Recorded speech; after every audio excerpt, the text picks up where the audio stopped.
Bună din nou și bine v-am regăsit la un nou episod Mai bun decât ieri. Gazdele dumneavoastră, Alina și Răzvan, vă mulțumesc pentru faptul că sunteți în continuare curioși și vreți să fiți mai buni decât ieri.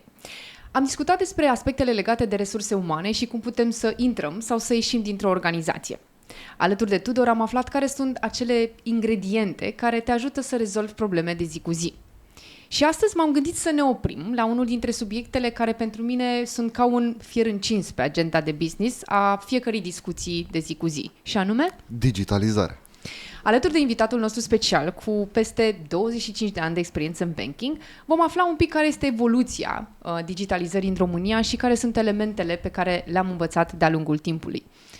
Costi, bine ai venit alături de noi. Bună dimineața! Vă mulțumesc pentru invitație. De când am aflat de ideea voastră de a porni acest podcast, mi-am dorit să fiu aici alături de voi, pentru că sunteți niște oameni foarte mișto și tot timpul am interacționat foarte bine cu voi. Vă mulțumesc mult! Mulțumim tare mult! Cred că de asta ești și tu azi invitat, pentru că de fiecare dată când discutam, mi s-a părut că se leagă niște discuții foarte bune și am zis de ce să nu le audă și ceilalți. Și dacă tot vorbim despre povești, ne poți spune un moment inedit legat de tehnologie sau un moment amuzant așa pe care l-ai trăit legat de tehnologie? O să by the way, nu suntem pregătiți, sunt total la prindere de întrebarea asta, dar primul gând care mi-a venit în minte, o poveste de la ING. M-am angajat în ING în anul 1998, ca să înțelegeți, acum mult timp, și încă se folosea faxul ca mijloc de comunicare, în special cu instituțiile statului. Și o poveste foarte haioasă, care nu era din România, dar am auzit-o de la colegii noștri din head office, din Olanda, din Amsterdam, care, nu mai aduc aminte, era una din sucursalele lor ING din Asia și au început să primească un fax de 300 de pagini, o dată, de 2 ori, de 3 ori, de 4 ori, de 5 ori.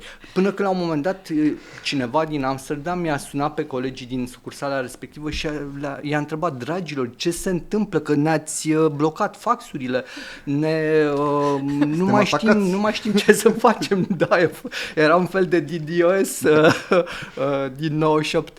Și colegii candizi au spus: păi noi încercăm să trimitem faxul, dar nu pleacă, hârtiile rămân aici. Și mai încercăm încă o dată și încă o dată.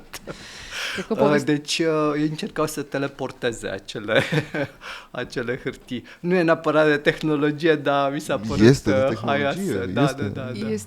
Este o poveste adevărată pe care, da, sigur, dacă le povestești copiilor noștri, nu cred că și pot imagina. Și nu cred, poate dacă un telefon în casele bunicilor l-au mai văzut din acela cu rotiță, nu cred că își imaginează ce înseamnă să folosească un fax și cu siguranță nu să transmită 300 de pagini. Și pentru că povesteam de copii, avem o provocare de fiecare dată pentru fiecare invitat al nostru, acela de a descrie ceea ce face în activitatea de zi cu zi pe limbajul unui copil de clasa 4-a. Și o să te lăsăm să te gândești așa un pic cum ai spune tu acest lucru. Știu că copiii tăi sunt mai mari, dar sunt convinsă că la un moment dat au fost discuții, da, în cadrul familiei extinse: ok, dar tu ce faci sau cu ce te ocupi?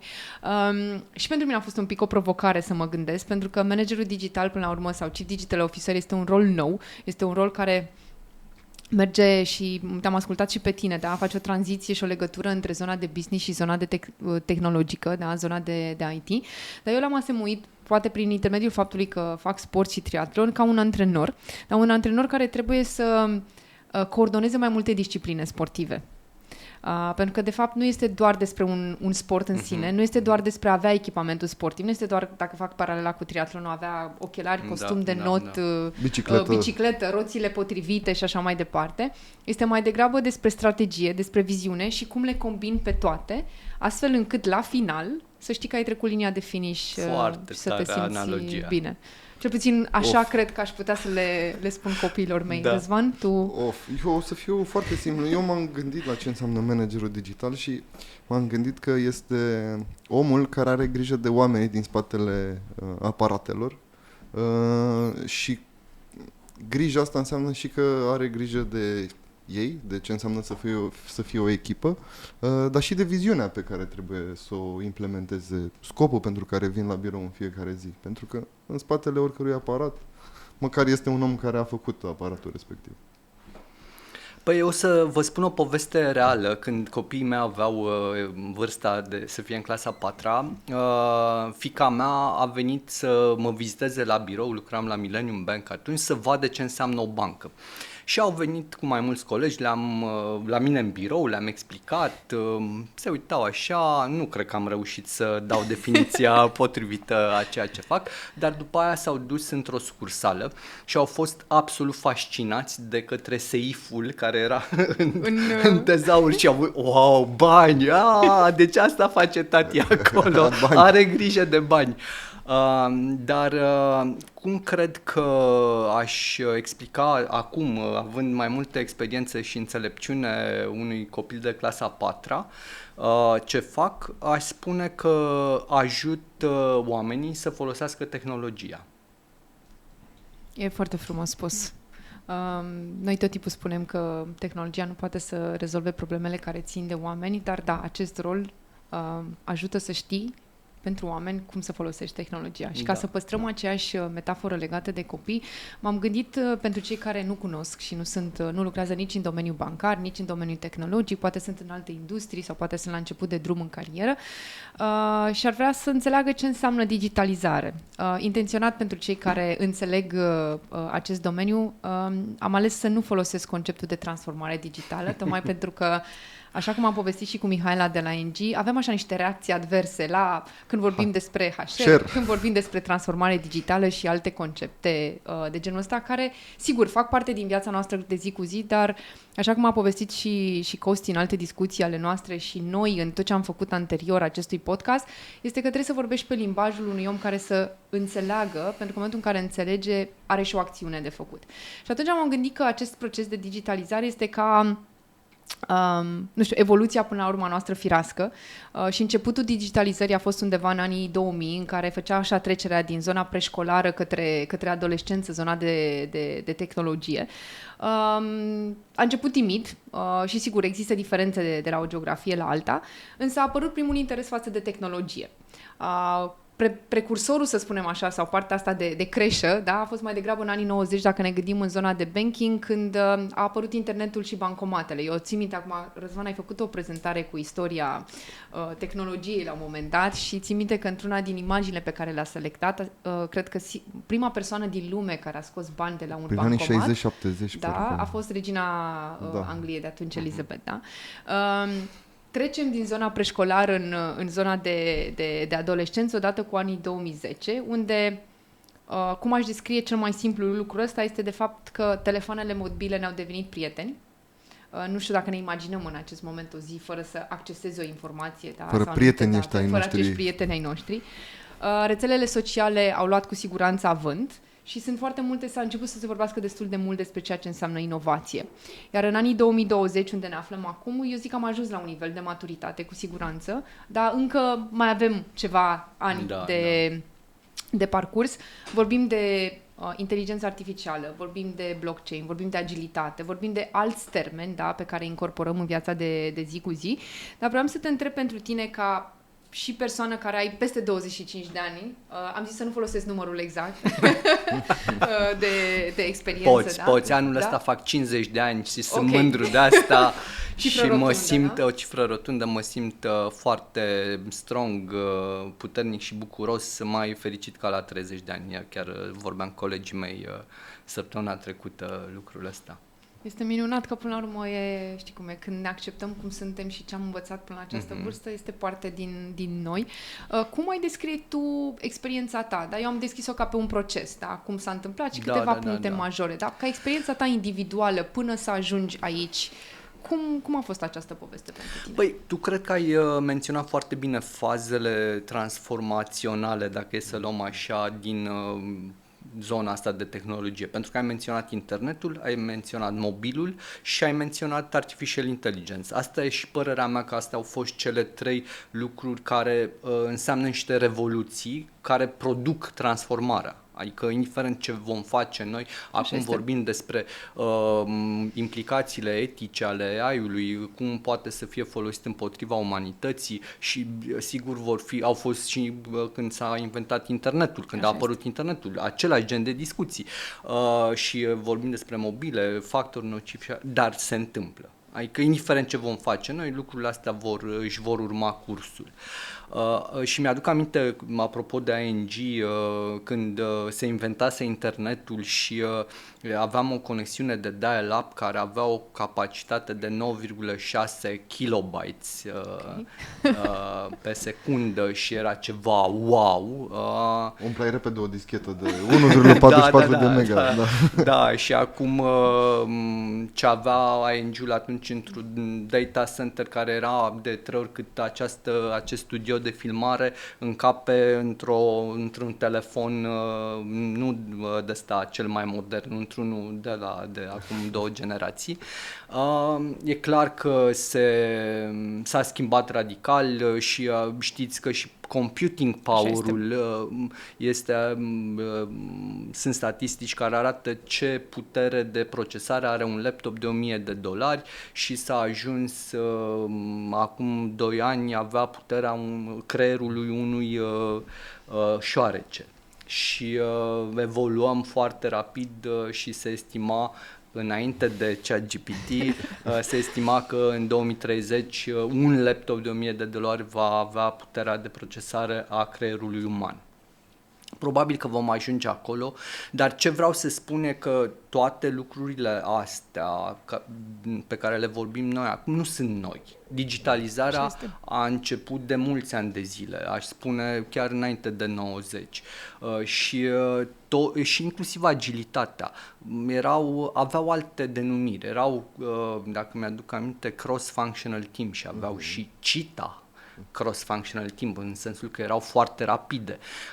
Acum se numesc altfel, apar și alte concepte, TIL, self-governing teams și așa mai departe. Dar lucrurile sunt îmbunătățiri iterative. Exact. E o evoluție până la urmă iterativă. O evoluție iterativă. Revoluțiile le-am menționat și asta ne schimbă radical modul de a face lucrurile.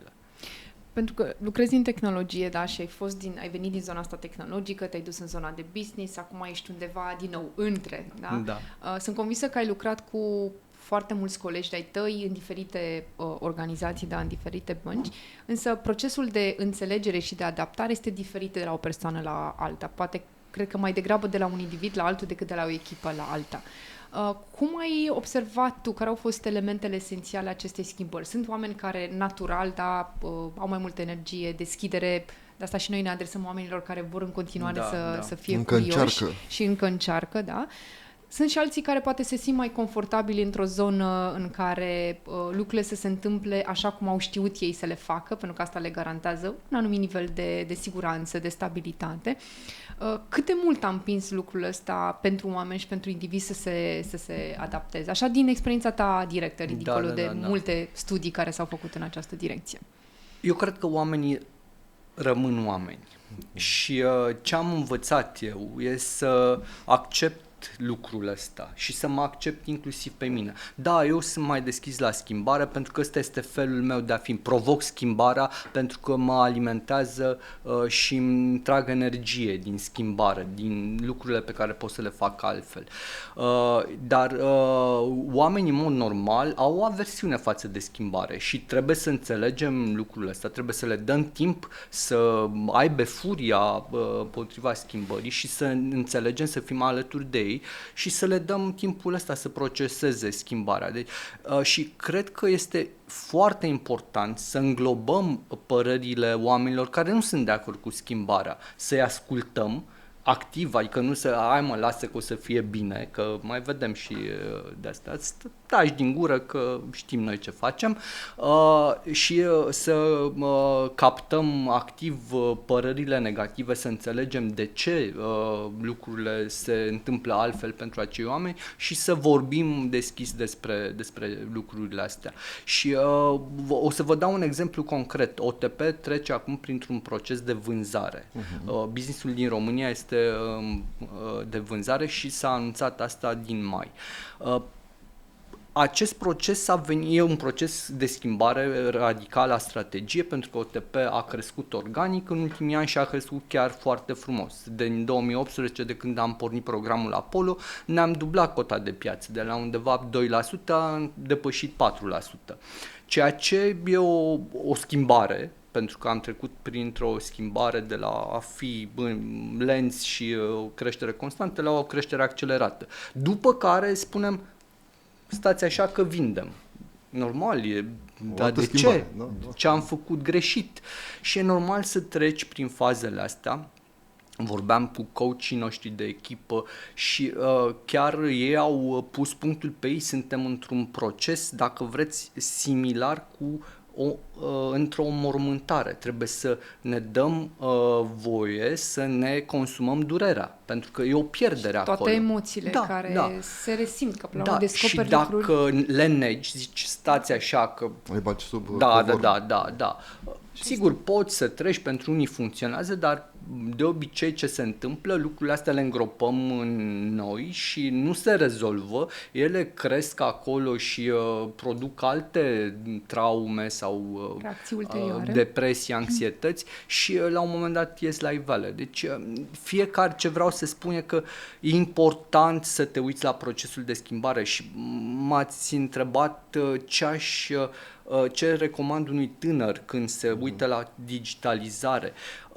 Îi recomand să fie alert la ce se întâmplă în jurul lui, să fie deschis, să îmbrățișeze ce se întâmplă în jurul lui. Și chiar de dimineață ascultam un podcast al lui Simon Sinek, A Bit of Optimism se cheamă, și era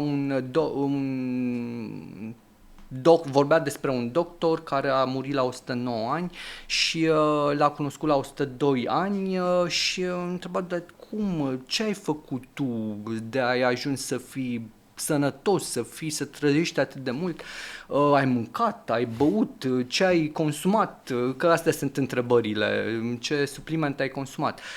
Și răspunsul a fost, nu, am fost norocos și pur și simplu am acceptat ce mi se întâmplă și am ales să fiu bucuros, că am avut și eu traume, am fost prin războaie, recesiuni și așa mai departe. N-a fost tot timpul fericit, dar a fost o alegere pe care o faci. Și asta este recomandarea numărul 1 pe care o am și pentru copiii mei. Fiți bucuroși și îmbrățișați să se întâmplă în jurul vostru, indiferent ce. Cred că într-adevăr e vorba de perspectivă, e vorba de cum te uiți la lucruri. Și vreau să te întreb dacă ți se pare că digitalizarea face lucrurile mai grele pentru oameni sau pentru că mă gândeam în timp ce vorbeai toate lucrurile astea cu să fim mai deschiși, să ne gândim și la schimbare. Astea au venit totuși pe fondul, toate discuțiile astea care sunt niște discuții profund umane, nu știu dacă s-ar fi întâmplat fără digitalizare. Adică, într-un fel, digitalizarea ne-a pus și un fel de oglindă în fața noastră, da? Și zice, uite, astea sunt problemele și puteți să le rezolvați. Pe de altă parte, lumea poate să resimtă pe drept cuvânt că e foarte multă schimbare, poate prea multă schimbare în digitalizare. Da. E clar că tot ce se întâmplă și viteza cu care se întâmplă lucrurile în lumea digitală ne scoate din zona de confort și este o mare provocare. Pe de altă parte, tot ce am văzut ca progres în știință, în servicii, cam tot ce ne înconjoară ține foarte mult de tehnologie. Și da, clar că ne ajută sau ne forțează, depinde cum privește. Dar eu aș spune și v-am mai zis când am văzut la alte conferințe că părerea mea ce cred eu în adâncul meu e că digitalizarea nu este despre tehnologie, este despre oameni. Și atunci tot ce, și vorbim de procesele de schimbare profund umane, cum ai zis și tu, Răzvan, inclusiv acum cu AI-ul, Artificial Intelligence-ul, este din nou o discuție despre frici, despre oportunități, prejudecăți și tabuuri. Și din nou este o discuție despre oameni și ca să închei, depinde cum te uiți la lucruri. artificial intelligence poate să fie o oportunitate sau poate să fie o amenințare. Depinde cum te uiți la ea. Mulți o aleg ca pe o amenințare și spun nu voi avea job peste 5 ani sau peste 2 ani. Alții se uită la ce pot să fac mai mult folosind tehnologia care e disponibilă. Și cum îmi place să spun și am mai spus asta, nu AI-ul va înlocui omul, ci omul care folosește AI-ul va înlocui omul care nu folosește AI-ul. Și e foarte... Pentru că vorbeai de oameni și de, până la urmă, această componentă de schimbare care vine inevitabil. Ne-ai spus mai devreme inclusiv copiilor tăi că le dai acest sfat de a fi bucuroși și de a lua lucrurile așa cum vin în fiecare zi. Dacă este să ne gândim la cei care ne ascultă și care sunt la început de drum și ar vrea să intre să lucreze în departamentul de digitalizare, sigur, sunt multe, fiecare organizație are poate o organigramă proprie unde și cui raportează. Da. Dacă e să ne uităm macro, da, la un nivel mai înalt, care sunt calitățile la care te uiți? De exemplu, tu ai venit din zona de background tehnic, nu e neapărat un standard în industrie acest lucru. Care sunt acele combinații de abilități, de competențe, dar și acele elemente personale, să spunem, la care te uiți la cineva și care spui, uite, această persoană este potrivită echipei mele. Mi-am adus aminte de o întrebare pe care mi-au pus-o colegii mei. Noi organizăm odată la 2 luni un town hall în care ne vedem cu toții din toată divizia digital, aproximativ 200 de oameni. Și o întrebare pe care mi-au pus-o colegii mei a fost: cum angajezi? Ce e cel mai important lucru pe care îl apreciezi într-un interviu la cineva? Și răspunsul pe care l-am dat e să văd ochii scânteitori. În momentul în care vorbesc cu el, mă uit la lucrul ăsta, pentru că dacă îi sclipesc ochii în timp ce vorbește, înseamnă că acea persoană e pasionată, e bucuroasă să împărtășească, să vorbească. În mod cert, acea persoană va face un job extraordinar, va livra rezultatele și se va integra și în echipă. Dar întorcându-mă, să nu credeți că o iau numai pe câmpii, ca să mă întorc să răspund la întrebarea ta ce aș recomanda unui tânăr.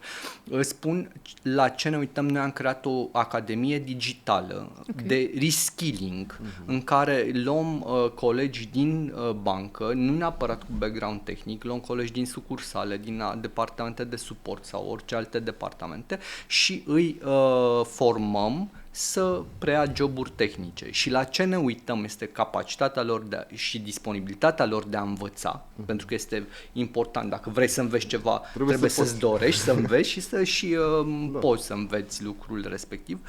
Pentru oameni care încă încearcă, nu? Da. Dar nu este o caracteristică foarte des întâlnită. Oamenii, odată ce sunt în zona de confort, preferă să rămână acolo. Și e o alegere, din nou, pe care o au la dispoziție. Vine dintr-o zonă și o să ajungem și în componenta asta de cărți care pe tine, de exemplu, te-au marcat sau care ți-au oferit o altă perspectivă.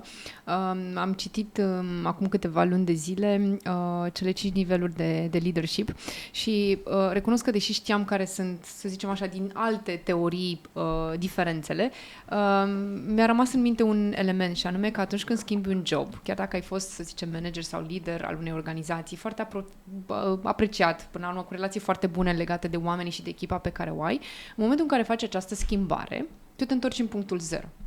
Te întorci în punctul 0 și trebuie să construiești de la capăt relațiile interne cu echipa, fiecare om este la un anumit nivel de dezvoltare profesională și personală și așa mai departe. Și acest lucru nu se aplică doar managerilor. Acest lucru se aplică și oamenilor. În momentul în care fac o schimbare de direcție în cariera lor, nu toți sunt confortabili să o ia de la 0. Ei înși să spună, o iau de la 0, nu anulează nimic din ce știu și ce am făcut, dar nu toată lumea are puterea asta să spună, dau un pas în spate, pentru că mai târziu îmi va fi mai bine. Da. Și al doilea lucru la care ne uităm este flexibilitatea în gândire. Pentru că de multe ori trebuie să, cum se spune, unlearn nu știu cum se zice ai în partea română. de learning și ai partea de unlearning. Da, trebuie să uiți Corect. ce ai învățat, pentru că lucrurile alea îți creează niște modele de gândire care nu se mai aplică. Trebuie să îți deschizi orizonturile, să fii flexibil, să încerci altceva. Și iarăși e ceva ce nu este ușor de întâlnit și de urmat. Ne povestești un pic, te rog, despre... Ai menționat schimbările de carieră.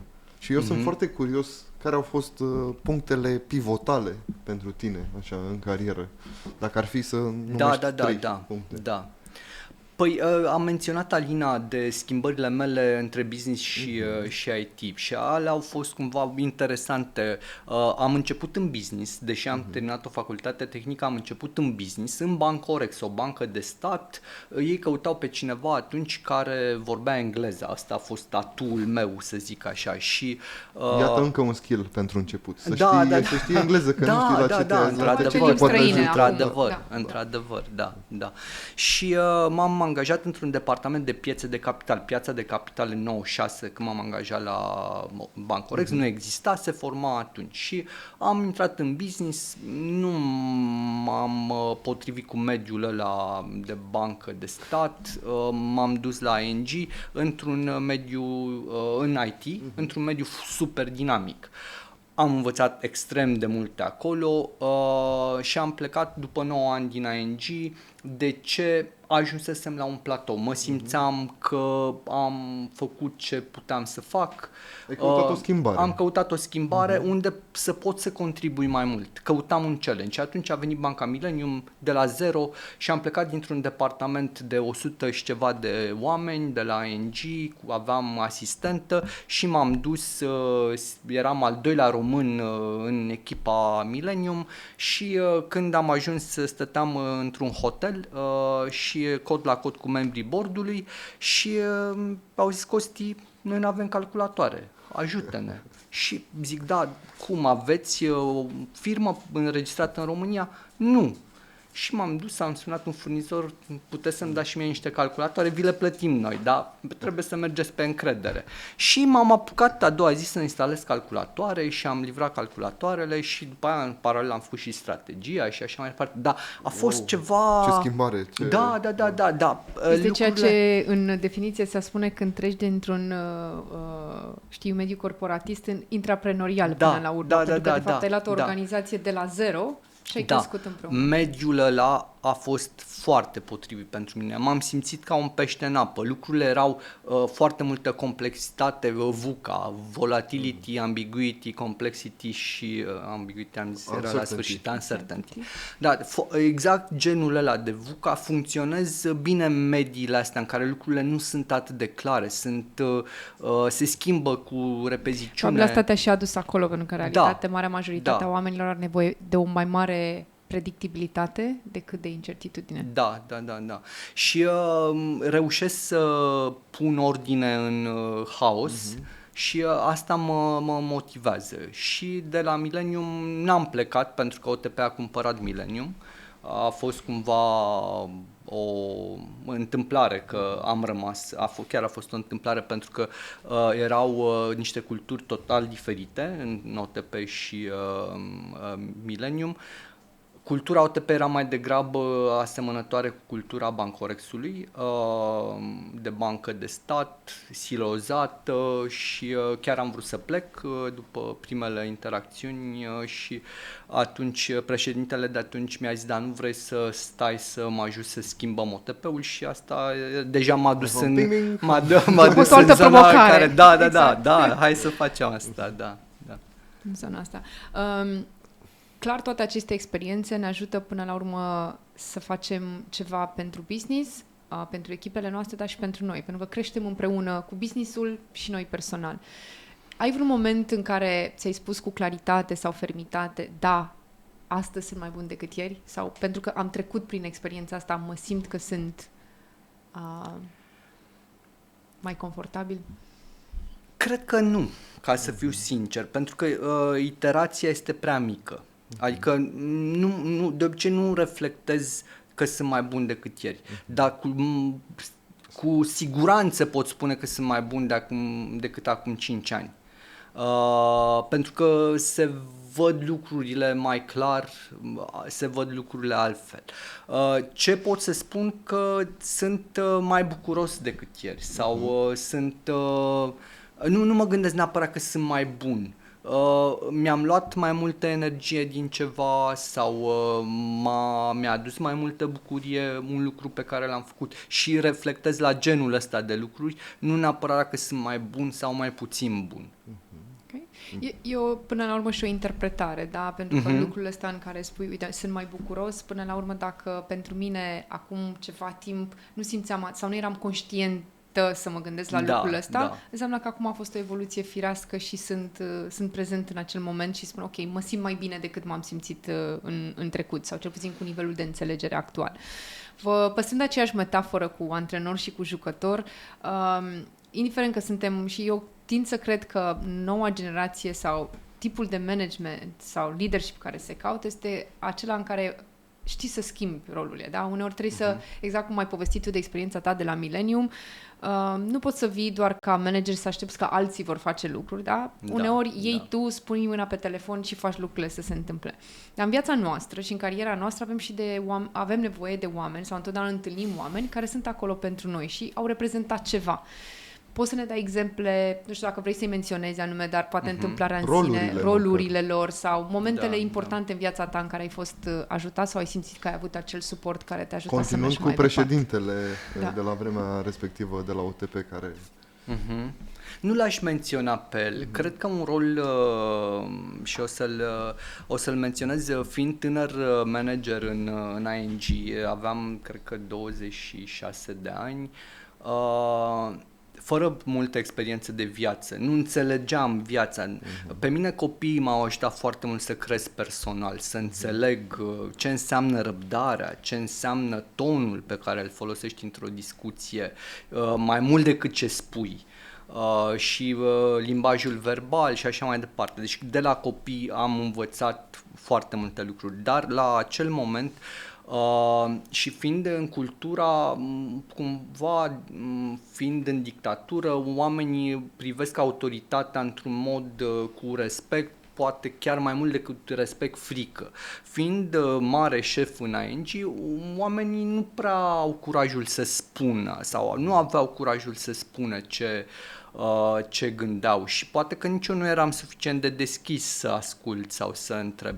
Dar atunci am avut un coleg în echipa mea de management, Ștefan Radu se cheamă, care mi-a spus de mai multe ori: Costi, ce se întâmplă cu tine? Că de fapt tu nu ești omul ăsta pe care ni-l arăți, dur, intransigent și cu foarte multă energie care trage munții după el.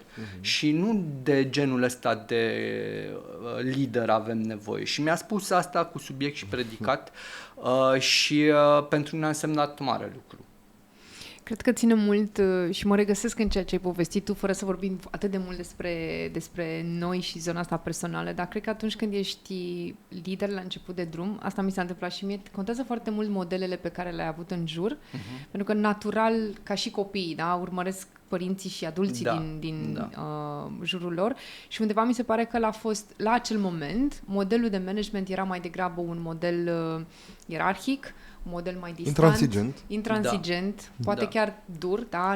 Nu îndrăzneai să ții minte și acum discuția, nu îndrăzneai să ciocăn la ușa managerului tău să-l deranjezi, decât dacă venea el către tine. Și ulterior, cu toată evoluția pe care o avem și înțelegerea, este că de fapt lucrurile trebuie să stea complet diferit. Dar ai menționat de lucrul ăsta de copii și mi-ai ridicat mingea la fileu, pentru că și eu recunosc că abordarea, în momentul în care ai copii, se schimbă și dacă poți să aduci lucrul ăsta și în zona de business este extraordinară. Ce te-au învățat pe tine copiii? Am menționat, cred că lucrul care îmi lipsea cel mai mult era răbdarea. Nu aveam răbdare. Sunt un om de acțiune, se aruncă în mijlocul evenimentelor și de multe ori, bineînțeles că greșești, nu ai timp să asculți, n-ai timp să procesezi ce spun oamenii în jurul tău și v-am spus și apropo de cum împarți atenția. Observam că în momentul în care lăudam unul dintre copii, am 3 copii, 2 dintre ei sunt deja adulți, nu mai sunt copii, dar la momentul la care erau mici și lăudam pe cineva dintre cei 3 copii ai mei, ceilalți 2 ascultau, după care îl pedepseau pe cel care a fost lăudat. Adică fizic, 2 palme. Și eram, wow, dar de ce? Ce se întâmplă? Și ce pot să fac? Da, ce pot să fac? Că nu vrei să se întâmple lucrurile alea și atunci îți ajustezi comportamentul. Ești mult mai atent, ai grijă la ce se întâmplă și am avut tot timpul un parteneriat cu soția mea, cu Lumi, și ea m-a ajutat tot timpul în zona asta de self-awareness, să fiu conștient de cine sunt, care sunt lucrurile, punctele forte, dar și lucrurile la care să fiu atent. Și cred că pentru un lider zona asta de self-awareness este foarte importantă. Putem să o adăugăm pe Lumi la oamenii aceia care te-au ajutat? Da. Este tot timpul pe primul loc, pentru că mi-a oferit, a fost reperul meu. E important și am vrut să menționez lucrul ăsta pentru că de multe ori ne gândim așa că totul este doar despre viața profesională, dar în realitate oamenii din cercul nostru apropiat, poate să fie, nu știu, partenerul de viață sau un prieten foarte bun, chiar dacă joacă un rol din umbră, da, cel puțin în zona de birou zi de zi, aduce un aport extraordinar din punct de vedere al echilibrului profesional și emoțional. La ce ești atent ca lider? La ce elemente ești atent ca lider? Nu știu, să vezi situația așa cum este și să știi ce să faci în continuare. Ca lider trebuie să fii atent la multe lucruri din nefericire, dar când vorbim de echipă, sunt atent la temperatura echipei, la, cum spun eu, mirosul locului. Nu știu dacă știți, o comparație făcută de un profesor între mirosul dintr-un oraș din India și o pădure din Fontainebleau. Și se simte, când intri într-un loc, vezi, citești energia, citești ce se întâmplă, oamenii se uită să-ți citească mimica, să vadă starea în care te afli, sau îți zâmbesc, sau sunt preocupați cu căștile și nu pe urechi și nu se uită. La fel poți să faci asta și când ești într-un call pe Zoom, să vezi, și-a deschis camera, nu și-a deschis camera. Dacă nu și-a deschis camera, unii zic, păi știi, sunt în pijama. Fine, nu trebuie. Da, transmite până la urmă ceva. Exact, da, transmite ceva. Și dacă ți-ai deschis camera, cum ești? Și după ce citești, trebuie să și procesezi informații, să faci ceva cu ea. Și dacă vezi, un om a scris recent pe LinkedIn, un alt citat din Maya Angelou despre cum aveam întrebarea asta aici, cum îi faci să se simtă, cum îi faci să oameni. Se simtă. Și o poveste recentă, eram în Budapesta, în headquarterul OTP, și o colegă era nu deprimată, dar se vedea că are un nivel de energie scăzut, era supărată, era apăsată. Și m-am dus să o întreb ce s-a întâmplat. Nu mă cunoștea foarte bine, a evitat de fapt întrebarea mea, a zis, nu s-a întâmplat nimic, e ceva personal, și am ales noi suntem oameni, suntem formați din experiențele personale și profesionale, eu nu le deconectez, nu pot să le deconectez, și chiar cred că noi suntem o singură persoană cu tot bagajul nostru, și bun și rău. Și zic, spunem totuși că mă interesează, și mi-a povestit, nu o să intru în detalii, m-a emoționat foarte mult povestea ei, n-am știut ce să spun. I-am spus ceva în care eu puteam să relaționez cu ce mi-a spus ea și am plecat așa puțin cu dubiul dacă am făcut bine să o întreb despre ce mi-a vorbit. Câteva minute după a venit să mulțumească și m-a îmbrățișat. Faptul că am ascultat-o pe ea a ajutat. Era mai important să o asculte. Da. Dar ea nu căuta soluția la mine. Dar faptul că am fost acolo pentru ea era tot ce avea nevoie. Similar, într-un alt post pe care l-ai scris tu pe LinkedIn, ai vorbit despre empatie, da? Și, într-adevăr, de fapt, chiar dacă nu ai ajutat-o per se cu o acțiune concretă, faptul că ai făcut-o să se simtă mai bine în acel moment, da? Poate a ajutat-o să aibă cel puțin o zi mai liniștită decât dacă poate ar fi rămas singură cu gândurile ei. Care a fost pentru tine, asta este o întâmplare pe care cred că cu toții o trăim, deși în realitate sunt foarte mulți oameni care din secolul vitezei în care trăim trec așa, pe lângă astfel de situații fără să le observe. Nu știu dacă o fac intenționat, dar cu siguranță nu petrec timp, nu au acest simț de care povesteai tu, să intri într-o încăpere sau să te întâlnești sau să treci pe culoar sau să intri în zona de, nu știu, cafenea, unde toată lumea vine și ia prânzul, să observi un pic lucrurile. Dar sunt convinsă în același timp că în orice rol în care ai fi, indiferent că ești manager sau nu, sunt anumite decizii grele pe care le iei. Ne poți da un exemplu de o decizie grea care îți vine în minte? Pe care ar trebui să m-aș lega puțin de ce ai spus tu mai devreme, pentru că nu deciziile cred că au fost dificultatea pentru mine. Apropo de ce ai spus mai devreme, când să intri într-o cafenea, să observi. Acum 20 de ani la ING mi-era greu, mi-era frică să fac chestia asta, nu puteam să fac chestia asta. Preferam mai degrabă să stau în banca mea și să nu mă încărcam din contactele astea pe care le aveam. Astea au venit în timp. Odată ce mi-am învins eu frica, am putut să mă deschid mai mult, să fiu mai autentic, pentru că apropo de oamenii pe care am avut în jurul meu atunci, l-am menționat pe Ștefan care mi-a spus: Costi, tu nu ești ăsta, fii tu. Pentru mine a fost un șoc. Da, și mi-am dat seama că e adevărat și asta mi-a dat încredere și curaj să fiu eu, să fiu eu să cel nu proiectăm fără ceea ce se dorește toate în jurul răspunsurile, nostru. Să nu mai fiu un rol, un badge, să fiu omul Costi care are și el probleme acasă, într-un alt, mai am câteva practici de genul ăsta, fac un mic dejun cu colegii și împărtășim povești personale, de ce ne place, ce nu ne place, cine suntem noi și mulți colegi reacționează: Costi, ai 3 copii și eu am tot 3 copii, deci ai și tu probleme. Da, deci ești om. E cumva, oamenii te asociază cu rolul și e foarte simplu să faci asta. Noi punem etichete, că așa e obișnuit creierul nostru să facă.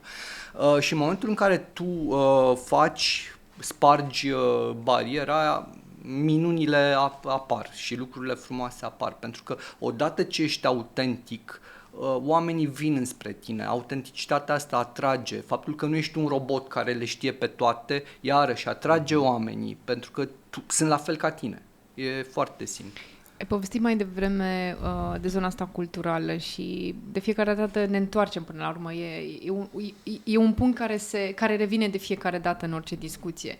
Cultural avem frica de eșec, da? Pentru că în școala românească trebuie să ridici mâna când știi, da? Sau ești cu siguranță și 10-le nu este de ajuns, trebuie să fie singurul 10 din clasă ca să valoreze ceva în fața părinților. 10 știi cum era, 9 sau al 10, profesorului, sau 10 e pentru mai sus.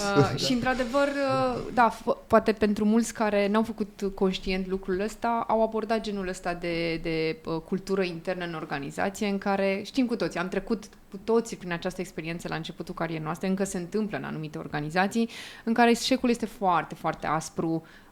Nu știu dacă neapărat mai se iau aceleași tipuri de măsuri extreme, dar cu siguranță este evidențiat. Da? Îl vezi. Mai degrabă se vorbește despre ce n-a ieșit bine într-o organizație decât despre ceea ce facem bine. Și știu că și tu ai acest punct de vedere de fail fast, da? Și de a împărtăși ca lideri faptul că uneori nu știm răspunsurile la anumite întrebări. Nu suntem până la urmă o autoritate în care de acolo se ia răspunsul magic la orice situație. Cum transmiți tu asta echipei tale și cum reacționează ei? Pentru că sunt convinsă că în trecut au avut și manageri în care acest lucru nu se întâmplă absolut deloc. Dar este natural. Să ne fie frică să împărtășim eșecuri, să împărtășim lucruri care ne-au traumatizat sau nu ne-au plăcut și le ținem cumva izolate de lucrurile, vorbind doar despre cele frumoase. Și am început, ce l-a impresionat pe Paul Olteanu, că vorbeam, am fost la un podcast la el și am povestit că am făcut, nu știu dacă pot să folosesc limbajul, fuck up wall. un fuck-up-ol în care scriam cu markerul pe acea tablă ce nu a mers bine. Și bineînțeles că oamenii nu au curajul să scrie pe acel wall și am început să scriem noi.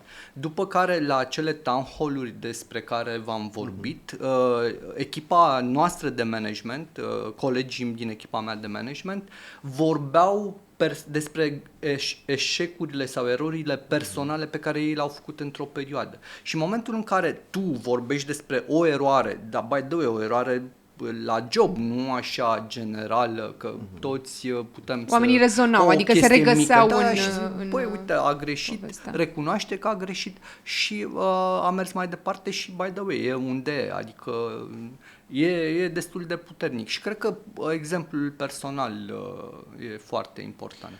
Ai exemplu totuși și de o eroare, să nu zicem greșeală, că la job poate e mai degrabă vorba de erori. O eroare care să fie gravă, dar cu toate astea să fi găsit o soluție în jurul acelei erori, dacă ai ceva life-changing, adică ceva care a fost cu un impact semnificativ. Nu... Dacă te gândești la genul de, nu știu, fiind lucrând într-o bancă, cineva sau care eu scos am... data center-ul din priză. Da. S-a oprit sistemul de carduri. Ții minte lucruri de genul ăsta? Da, lucruri, plăți dublate. Deci aveam când eram la ING în special aveam o soluție și era un coșmar să dubleze plățile. Dar nu mă uit la genul ăsta de erori. Niciodată nu m-am uitat la genul ăsta de erori ca la erori grave, fatale. O eroare gravă personală pe care am făcut-o e că am stricat oamenii în jurul meu. Am afectat oamenii în jurul meu prin comportamentul pe care l-am avut. Oamenii sunt fragili. Nu am știut asta când aveam 20 și ceva de ani. Și îi tratam la fel cum mă tratam pe mine. Altă greșeală de lider fără experiență. Ce înseamnă asta? Că eu aveam energie, aveam drive, credeam că toată lumea face la fel. Și mă duceam cu energia asta peste ei și bineînțeles că erau terminați, săraci, mulți au avut traume, că tot vorbeam de traume. Deci ăsta e genul de eroare gravă pe care eu am făcut-o. La momentul ăla nici nu mi-am dat seama. Asta mă gândeam că vine cumva tot dintr-o neatenție, dar și neștiință, că nu poți să... Da, și e zona aia de self-awareness. Deci asta e genul de eroare gravă pe care am făcut-o. Altfel, o greșeală pe care o fac, aș spune frecvent, e să mă las mânat de ego. Pentru că, da, teoria o știm. E foarte simplu Mândria să vorbești. nu ne ajută, dar de cele mai multe ori, într-o discuție mă trezesc că vreau să am dreptate. Și poate că am dreptate, dar lucrul ăla nu este relevant. Deci asta e o greșeală pe care încă o fac. De multe ori, având experiență, realizez momentul, de la acel moment lucrurile sunt simple, pentru că poți să faci un pas în spate. Dacă îl vezi, dacă ai norocul să vezi momentul ăla. Da. Există foarte multă cunoaștere, în primul rând în experiența directă și sunt convinsă că acești 28 de ani de experiență vine cu multe. În paralel, experiența de a crește 3 copii are cu siguranță multe provocări. În același timp, uite cum povesteai și noi, ne-am cunoscut la diferite conferințe, ne luăm informații din podcasturi, menționai unul pe care l-ai ascultat în drum spre noi. Care sunt 3 cărți pe care ai vrea să le împărtășești și cu cei care ne ascultă și care pentru tine au reprezentat un element important, probabil pentru că nu întâmplător anumite cărți vin către noi la acel moment, dar care ar fi aceste 3? Recunosc că în ultimul timp ascult mai mult podcasturi decât citesc. V-am menționat pe cel cu Simon Sinek și așa, dar ca să totuși să răspund la întrebare, o carte care a produs un impact mare asupra mea a fost Sapiens, al lui Harari. Și ce mi-a oferit mie, dacă vreți, apropo de valorile mele, integritatea este una de bază și în momentul în care văd în jurul meu minciună, înșelătorii, am o reacție viscerală negativă. Și în momentul în care citești Sapiens, vezi că dintre abilitățile care ne-au făcut să supraviețuim ca specie împotriva neandertalilor, care erau mai deștepți și mai musculoși decât sapiens, și au fost înșelăciunea și vicleșugul și lucrurile pe care eu nu le apreciez, în momentul ăla mi-a zguduit puțin sistemul de valori și mi-am dat seama că inclusiv lucrurile astea care mie nu-mi plac, trebuie să le îmbrățișez.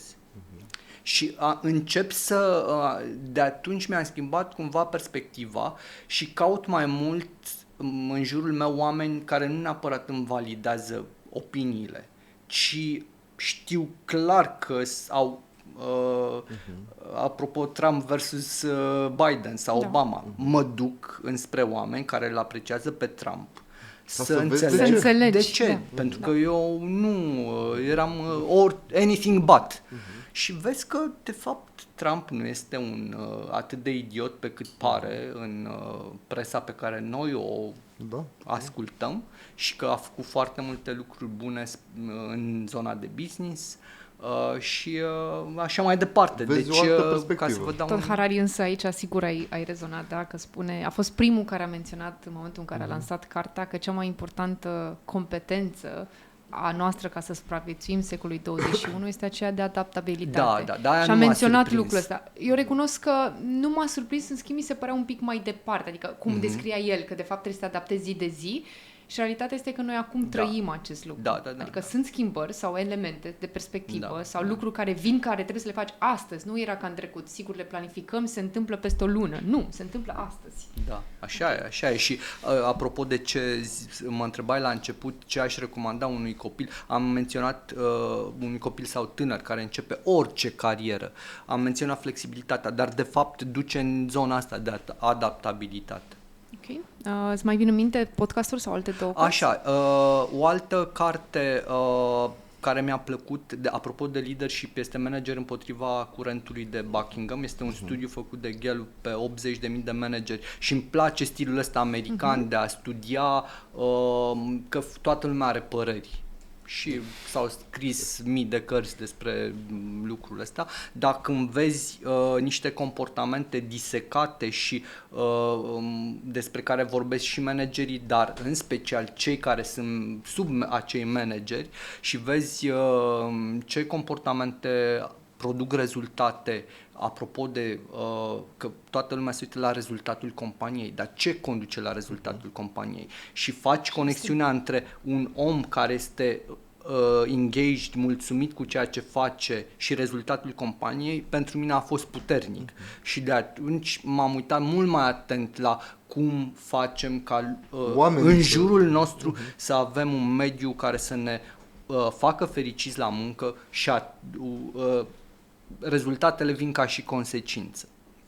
Deci asta a doua carte. Și o carte n-am reținut exact, este scrisă de un budist, nu știu cum se cheamă, autorul are un nume complicat, se referă despre cum să trăiești în prezent. Dacă îmi dați voie să accesez telefonul sau îl puneți voi în notițe, vă dau și titlul. Foarte bun insight-ul, pentru că toată lumea vorbește despre mindfulness, meditație. Tao Nin are numele cu multe, cred că îl știi. Anyway, dar ce e foarte, apropo de respirație... Lotusul înflorește din mult, are o serie exact, are niște comparații foarte frumoase. Apropo de să ne îmbrățișăm partea negativă, care nu ne place. Nu există, de fapt, negativ fără pozitiv. Că din murdarul ăla crește floarea și e parte din noi și să îmbrățișezi partea murdară, că e parte din tine și odată ce ai îmbrățișat-o, elimini conflictele interioare, Asta mi s-a părut foarte tare ca și comparație, dar apropo că noi folosim comparația asta, să folosești fiecare zi ca pe un cadou pe care îl primești. Dar ce mi-a plăcut în cartea asta e că în momentul în care tu primești acel cadou, te bucuri, fine, dar ai o responsabilitate să folosești acel cadou și tu să-ți asumi acea responsabilitate, să folosești cadoul la maxim în fiecare zi. S-a părut deci ăsta este genul de cadou folositor, știi? Nu genul ăla de cadou pe care nu știi cum să-l dai mai departe, ci genul de cadou de care chiar trebuie să te bucuri și ești obligat să-l folosești. Îți mulțumim mult pentru cărți. O să completăm la un moment dat, o să facem și am făcut aceste scurte videouri și o să completăm și lista pe care ne-a dat-o Tudor data trecută cu Leadership Bullshit al lui Jeffrey Pfeffer. Am menționat și eu mai devreme despre cele 5 niveluri ale leadership-ului scrise de John Maxwell. Vreau să te întreb că tot am intrat în zona asta, dar de fapt n-am aflat până în acest moment al discuției cum arată o zi de-a ta, da? De când te trezești? Eu vreau să te întreb ce te trezește, ce te trezește din pat? Ok, începem cu întrebarea lui Răzvan. Ce te trezește dimineața? Și după aia cum arată ziua? Și cum arată o zi de-a ta? Da, mi-am adus aminte din podcastul pe care l-ați filmat prima dată cu Mihaela, în care zicea că cea mai frumoasă zi sau bună zi este vinerea. Cea mai frumoasă zi pentru mine este lunea, pentru că mă revăd cu colegii și discutăm, avem niște practici foarte, foarte frumoase și în întâlnirea noastră de leadership începem cu ce am învățat în săptămâna trecută. Și împărtășim niște gânduri, niște lecții pe care ni le-am luat din ce ne-a oferit viața săptămâna trecută. Și asta e ceva foarte, foarte mișto și chestia asta mă energizează. Dar că tot evit întrebările, mă duc în toate direcțiile pentru că îmi plac întrebările pe care mi le puneți. Cum arată o zi? Mă trezesc, îmi beau cafeaua. Pe la ce oră? Pe la... Cât de... E dimineața sau? 6:50. 6:50. Eu aș zice că e de dimineață, dar mă rog, alți oameni nu. Când ai copii, nu e atât de dimineață. Când copiii au școală, mă trezesc și mai devreme. Că trebuie să te pregătești să-i duci și la școală. Exact. Acum mai am doar unul în școală, deci este mult mai confortabil. Pentru că era un proiect să duci un maraton în fiecare zi. În fiecare zi, la ore diferite. Lumea era cu Excel-ul, fiecare și cu neprevăzutele. Da. Azi nu vrem să ne îmbrăcăm așa. Așa, deci mă trezesc la 6:50, beau un pahar cu apă în timp ce îmi fac cafeaua. Îmi fac cafeaua la un espresor manual, îmi place să simt cafeaua râșnită, proaspăt, mirosul ăla. Să iei un contact mai direct cu ea. Da. Și după aia Este o persoană senzorială. Da. Mă bucură gusturile, mirosurile, aspectul. La o cafea trebuie să arate și așa bine, este. Pentru că altfel nu mă bucur de ea în totalitate. Și mă așez pe canapea sau, cum spuneam de dimineață, am vrut să stau pe terasă și era frig și m-am întors pe canapea, citesc niște știri. Mi-am descoperit de un an de zile, mă uit la piața de capital și aflu extrem de multe lucruri despre ce se întâmplă cu firmele din lumea asta, în orice domeniu. Și chestia asta mă încarcă, mă văd ce a mai făcut Elon Musk, Tesla și așa mai departe. Da, X.com. Și mă trezește cumva, după care fac ceva mișcare. În OTP avem un program de Body Awareness, se cheamă, în care avem niște traineri ce intră pe Zoom la 7:15, 7:30 și țin cursuri de fitness pe Zoom. Diverse cursuri. Da. Și dacă nu intru acolo, mai am un alt abonament gen podcast cu diverse activități. Tipuri de exerciții, inclusiv cu respirație, stretching și cardio și forță. După care mă duc la duș și mă duc spre birou. Prefer să mă duc la birou, deși politica OTP este recomandarea OTP, nu este. Recomandarea OTP este să lucreze colegii minim o zi pe săptămână la birou și eu ca lider nu mă uit la lucrurile astea, nu mă interesează, în special în zona asta de IT. Oamenii preferă să lucreze de acasă, dacă asta funcționează pentru ei, nu forțez pe nimeni să vină la birou, dar mie îmi place să vin la birou pentru că mă încarc din contactul cu oamenii, da. Sunt o persoană, vampir energetic sau nu știu cum puteți să-i spuneți, dar și dau energie, nu numai consum. E un schimb reciproc. Da. Eu rezonez. Eu, deși lucrez remote, deci nu am colegi pe care pot să-i văd, că nu este nimeni din România, eu mi-am închiriat un spațiu de birou și mă duc în fiecare zi la birou pentru că acel ritual de a mă duce la cafeneaua dincolo, să-mi iau cafea bună, să mă întâlnesc, să salut pe cineva în jur, să văd totuși că am oameni în jurul meu, pe mine mă încarcă, dar este doar o alegere personală. Da. După care urmează o sarabanda întâlnirilor, din una în alta, call-uri, întâlniri, call-uri, care e partea mai puțin plăcută a zilei, sunt multe întâlniri pe care trebuie să le bifezi, sunt într-o poziție de conducere, într-o bancă extrem de reglementată, sunt niște comitete și comisii pe care trebuie să le ținem, indiferent ce vrem noi, dar mai sunt, cum spuneam, și întâlniri cu colegii, întâlniri care mă încarcă, adică avem genul ăsta de practici pe care le-am menționat și la conferințele IDC, pe câteva dintre ele, și practicile de genul ăsta mă încarcă foarte mult, după care se termină ziua la birou, mai muncim puțin și acasă, pentru că până cât durează întâlnirile, nu prea ai timp să te gândești la mai nimic, că ești acolo. Fac o scurtă pauză aici, pentru că și cu Mihaela am vorbit despre acest lucru. Există într-adevăr o percepție că atunci când ești manager sau lider, ai mai mult timp. Da, sigur, petreci, se vede așa din afară că stai foarte mult în întâlniri, dar după aceea închizi laptopul și ai plecat acasă și restul muncesc. Realitatea este foarte diferită, pentru că nu poți să fii productiv în momentul în care ești în întâlniri, și eu am câte 6-7 întâlniri pe zi. Nu sunt într-adevăr de o oră, marea majoritate sunt între 30-40 de minute, dar sunt multe lucruri de făcut, fie ca acțiuni din cadrul întâlnirilor sau înainte de acele întâlniri, în care trebuie să găsești altă variantă, altă fereastră de timp. Da.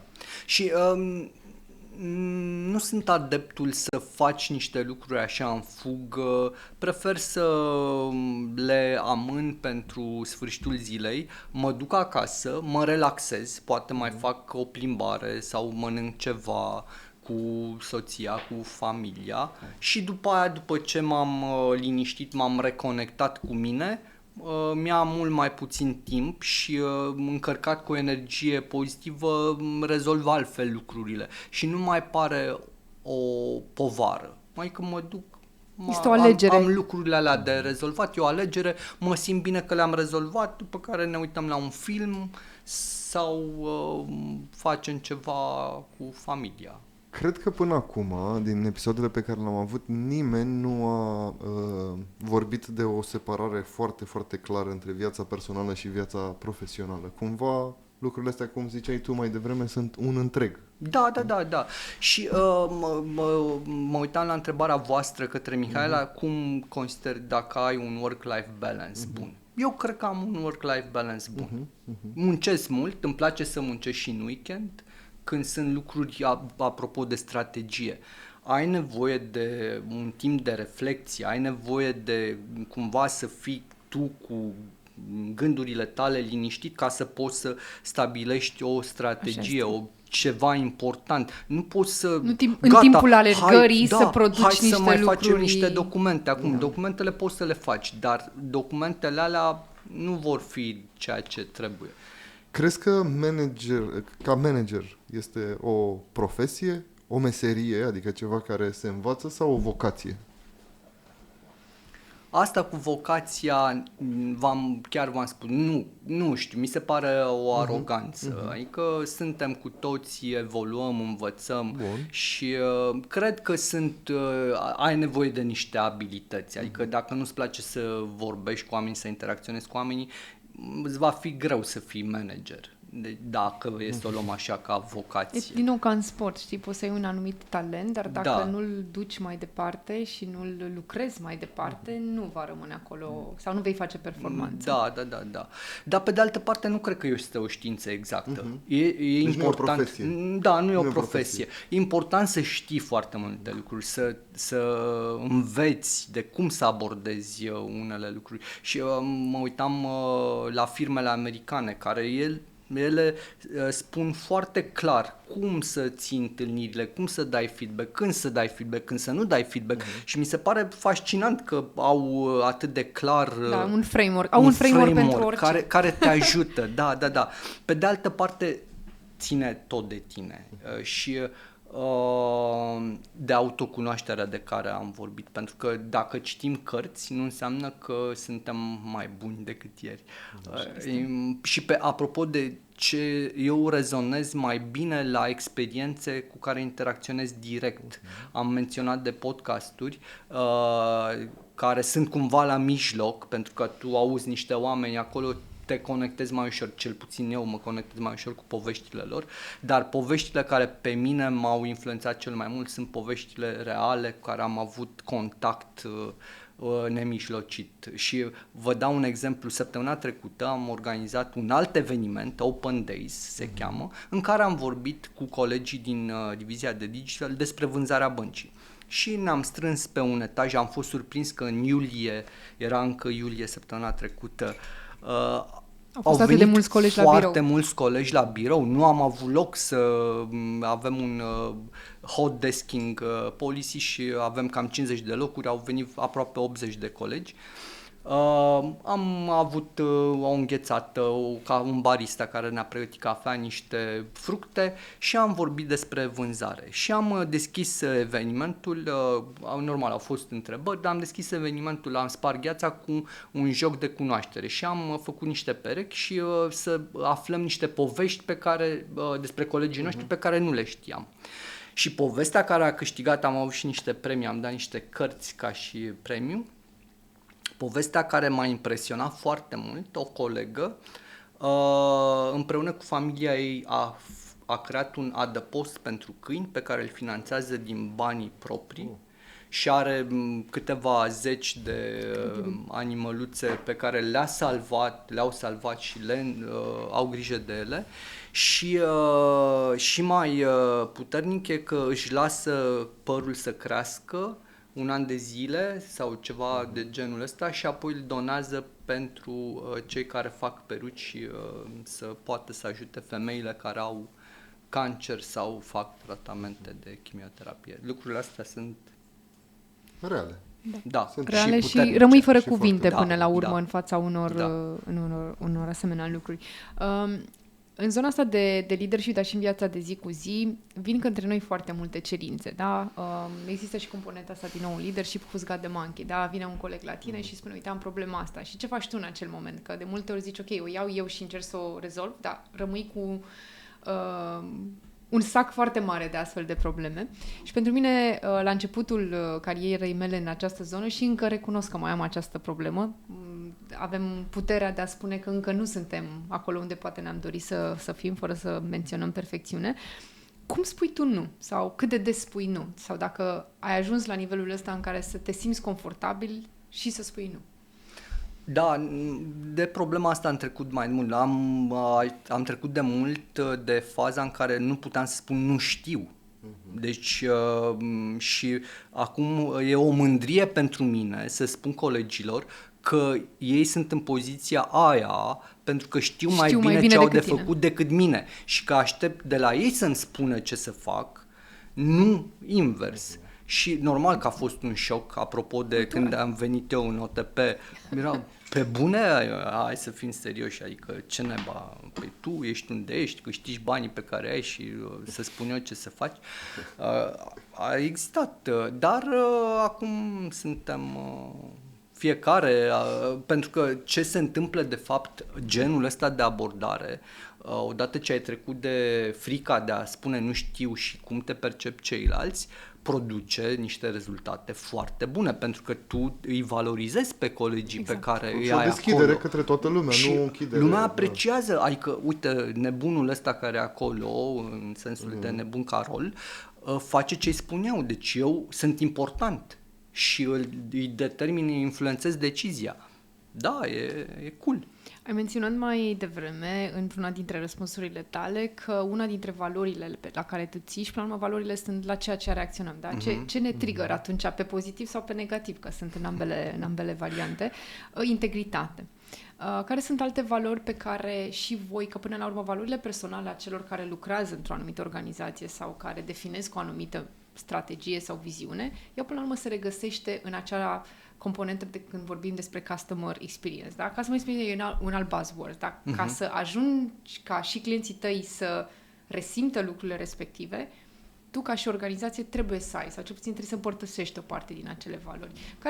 Care sunt valorile tale pe care tu le regăsești în ceea ce vă doriți să faceți pentru clienți? O să spun ceva foarte interesant, pentru că fiecare are valori și nu vorbește despre ele și nu știm despre valori, uneori nici despre valorile noastre nu avem o claritate foarte mare, dar în mod cert nu știm valorile celui de lângă noi.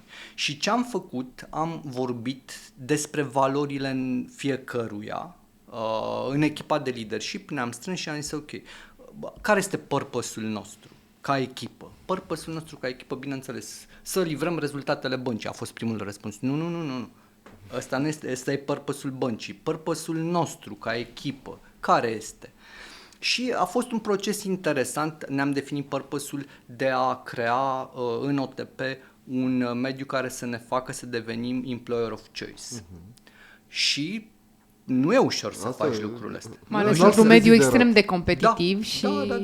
Da. Și trebuie să faci foarte multe lucruri. Și am zis, care sunt valorile noastre care vor susține acest purpose? Și am pornit de la valorile individuale și am luat fiecare valori personale și la unii a fost curajul, la alții fiecare, apar multe lucruri.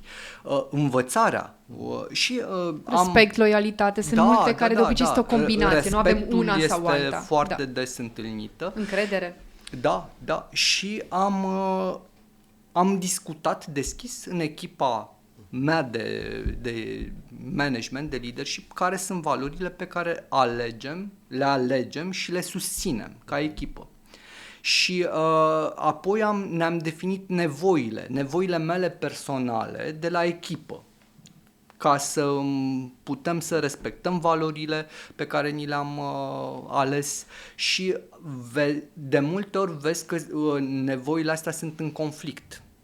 Dar faptul că tu le verbalizezi și dacă eu știu că pentru tine, Alina, respectul este important, chiar dacă pentru mine nu e important, eu sunt mai casual și îți arunc, dar știu și îmi pasă de relația pe care noi avem și atunci eu sunt atent. Chiar dacă pe mine nu mă interesează, voi fi atent pentru că îmi pasă de tine și discuțiile astea ne ajută să ne normăm relația și să avem o echipă foarte puternică și foarte mișto.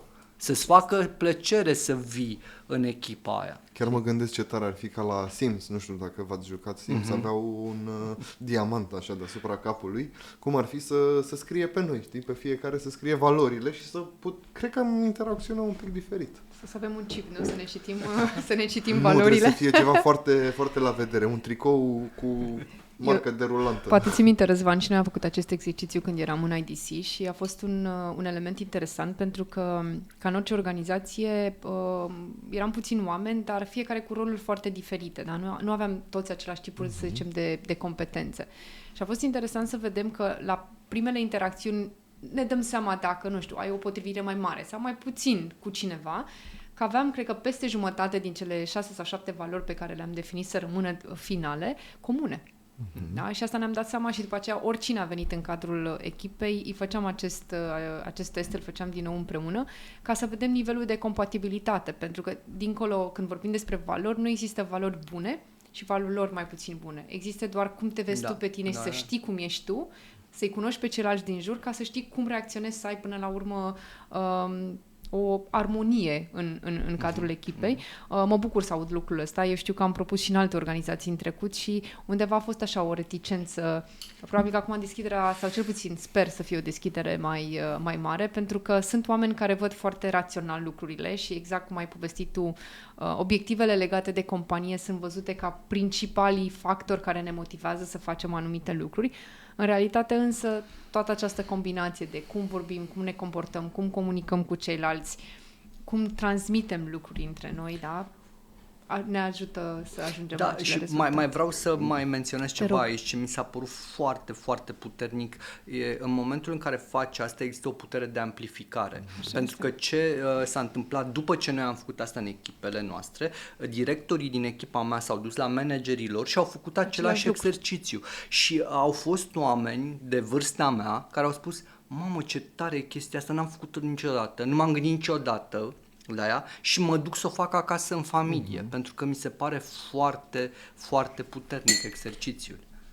Întrebarea mea este cum ajungi să porți genul acesta de discuții într-un mediu care de obicei este văzut un mediu mult mai introvert, să-i spunem, sau destul de...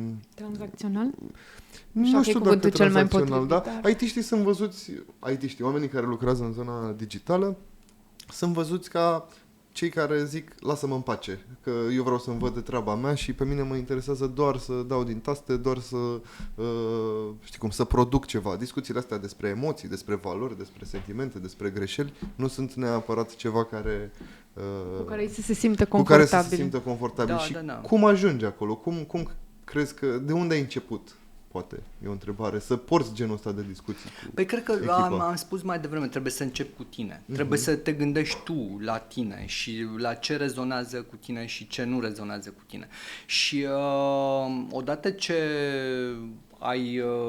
ești împăcat cu valorile pe care tu ai ales să le aperi, să poți să discuți despre aceste valori, te ajută să le duci mai departe. Adică faptul că noi am avut în echipă această discuție ne-a ajutat pe noi să fim o echipă mai bună, mai unită și să livrăm mai ușor și să fim mai fericiți cu ceea ce facem. Și atunci e foarte simplu, că se duce natural mai departe. E contagios. Da.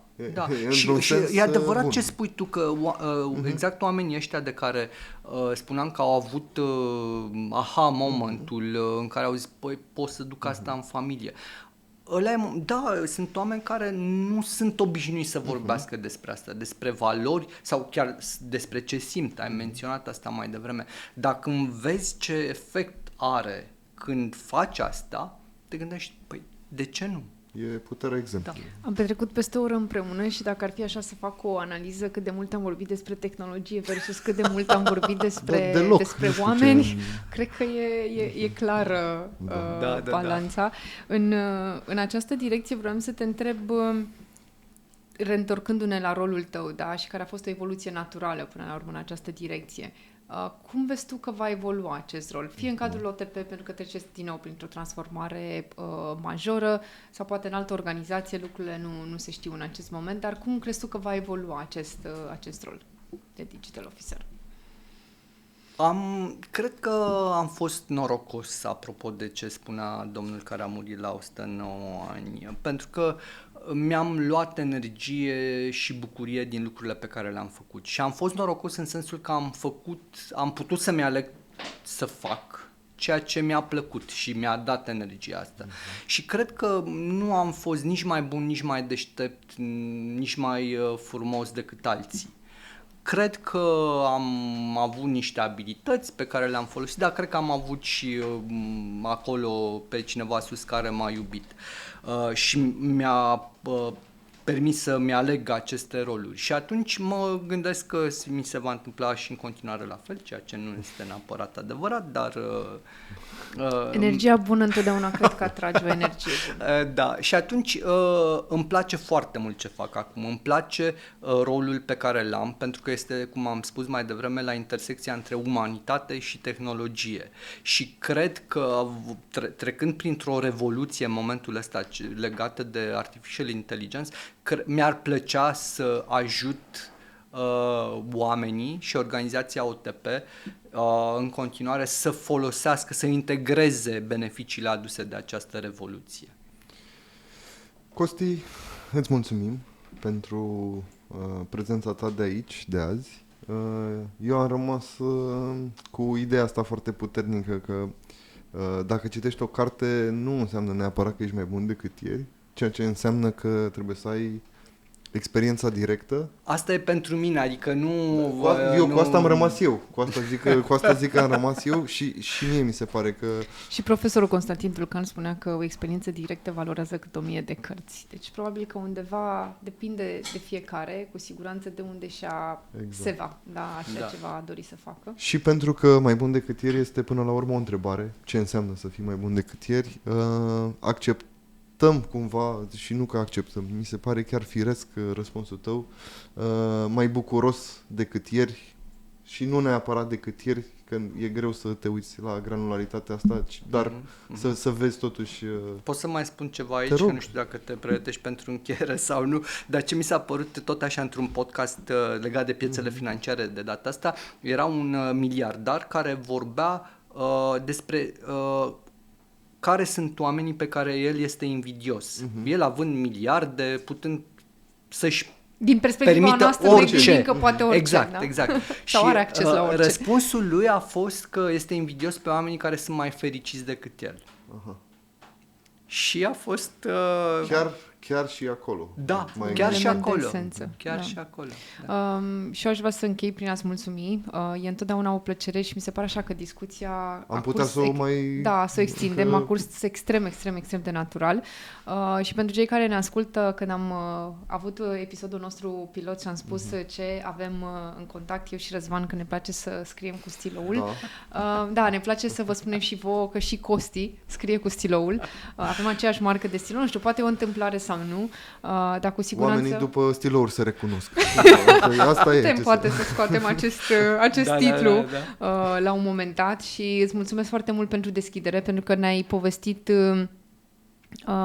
cum ai zis tu, autentic, da? Adică n-am simțit în niciun moment că este ceva ce vrem să construim o imagine și asta ne dorim foarte tare prin ceea ce facem aici, să aducem genul ăsta de conversații care să fie, nu știu, în care fiecare dintre cei care ne ascultă să se regăsească și îți mulțumesc tare mult pentru asta. Și eu vă mulțumesc pentru invitație și pentru întrebările voastre și că m-ați făcut să fiu atât de deschis și autentic, când probabil că ați observat de multe ori am fost emoționat în momentul în care v-am dat răspunsurile și vă mulțumesc că m-ați adus în zona asta de emoție. Curajul de a fi vulnerabil. Noi îți mulțumim. Mulțumim tare mult. Super.